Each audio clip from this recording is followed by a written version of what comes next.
All right, what's going on, guys? Back at it with another NBA prop bet video. Kind of a brutal day today. We went 3 for 3. We hit on Obi Toppin, Tyrese Halliburton, and Chris Middleton PRA.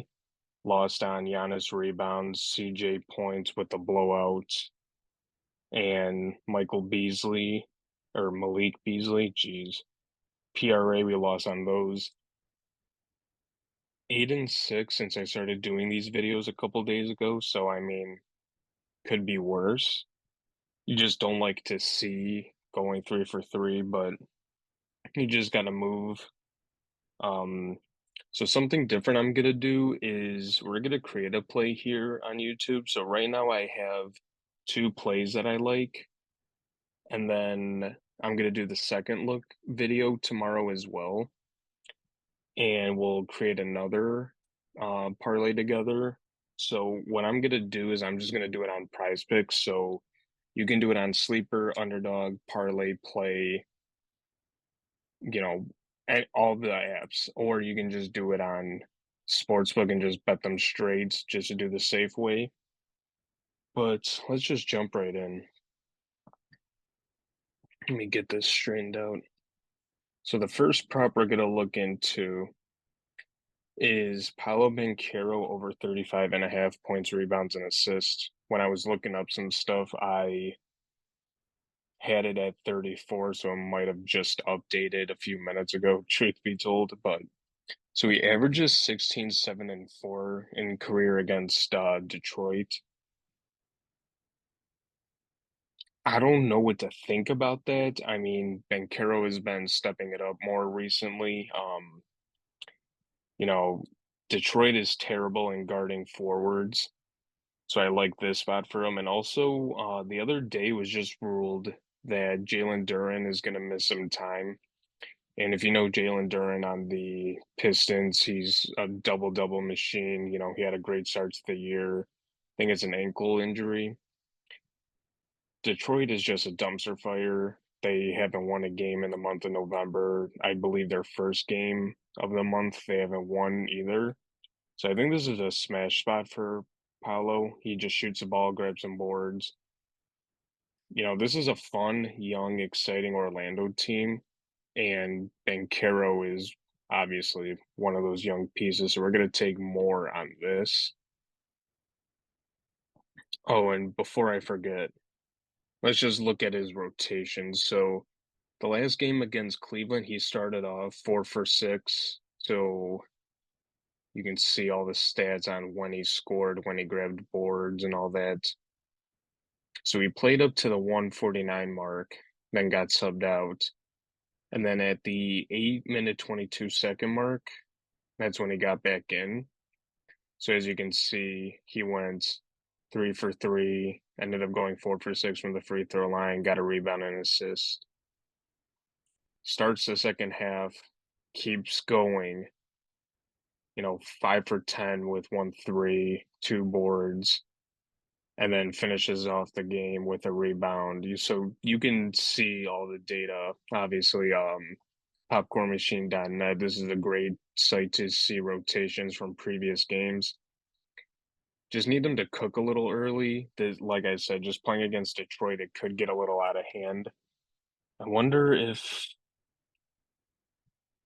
what the odds are. Sorry, like the spread and all that. Let me see.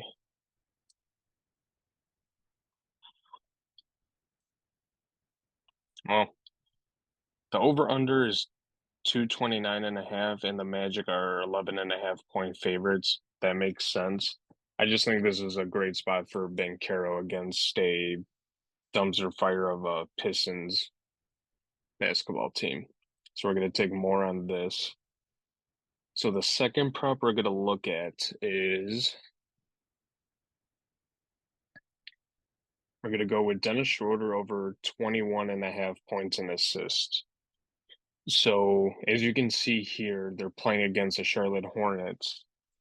They give up an average of 24 points and 8 assists to point guards.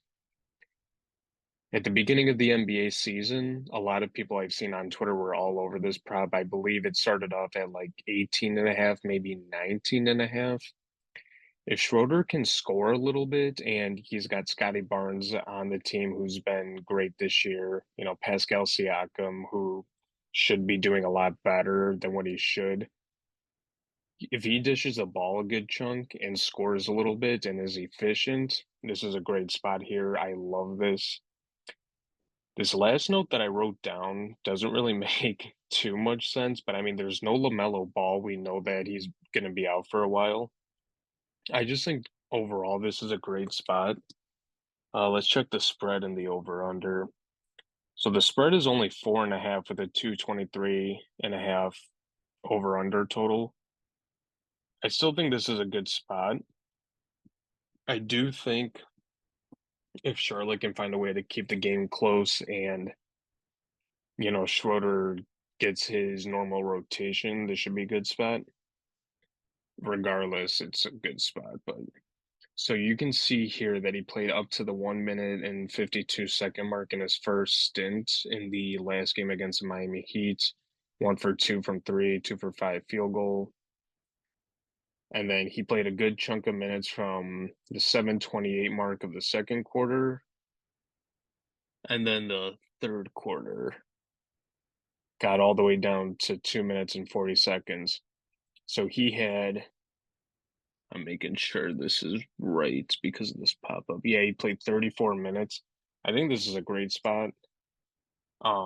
Like I said, as long as he can be efficient scoring, because as you can see here, the second half he didn't play that great. But I mean, it's obviously Miami. But yeah, I mean, if he can stay efficient, dish the ball, and keep scoring a little bit, it's all we need. Like I said, I'm not really worried about Charlotte's defense, so I think this is a great spot. So we're going to take more on that. So we're going to go with Banchero over 35.5 PRA, and then Dennis Schroeder over 21.5 PA. So I'm just going to lock this in now before everything gets bumped up in the morning. And that's going to do it. I'm probably going to drop 2 more plays for tomorrow's video, the second look video. So thanks for watching. If you haven't yet, make sure to like and subscribe, and I'll see you guys tomorrow.